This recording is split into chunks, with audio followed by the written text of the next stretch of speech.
पक्षाची बैठक बसली आणि मुख्य प्रतोद कुणाला करायचं यावरून चर्चा चालू होती.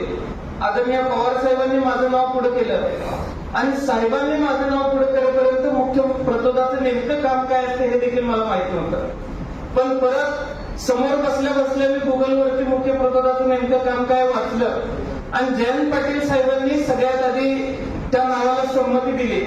आणि आज मी तुम्हाला एकच सांगतो की मला मुख्य प्रतोद करताना तुम्ही सांगाल की ते सही करण्याचा शब्द मी जसा दिला होता तसा जिल्हा परिषद पुढे येत असताना सुद्धा म्हणजे मी पक्षाची भूमिका मांडतोय, माझ्या मतदारसंघाची भूमिका मांडतोय. तुमच्या शब्दाच्या पुढे माझा एकही जिल्हा परिषद सदस्य जाणार नाही हे सुद्धा मी आज या ठिकाणी तुम्हाला सांगतो.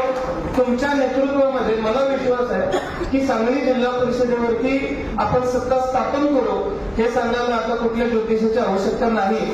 आणि गणित घालण्यात आणि करेक्ट कार्यक्रम करण्यात तुम्ही हुशार आहे, त्यामुळं तुम्ही करेक्ट कार्यक्रम कराल अशी आशा आम्हाला सर्वांना आहे. पुन्हा त्याची प्रचिती या निवडणुकीच्या माध्यमातून यावी एवढीच अपेक्षा. म्हणजे मी तर अलीकडच्या काळात यापूर्वी माझी आई साहेबांच्या बैठकीला बसायचे, चुलते बसायचे.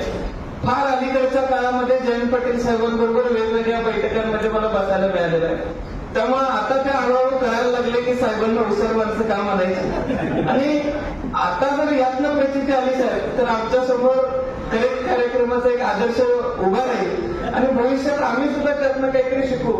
त्यामुळं तुमचा आशीर्वाद या पुढच्या काळात असंच असू दे आणि तुमच्या नेतृत्वामध्ये या पुढच्या काळात जिल्हा पातळीवरची कुठली निवडणूक असो जशी आत्ता ताकद आम्ही उभी केलेली आहे तशीच या पुढच्या काळात देखील तुमच्या पाठीमागे ताकद उभी करू हा शब्द तुम्हाला देतो.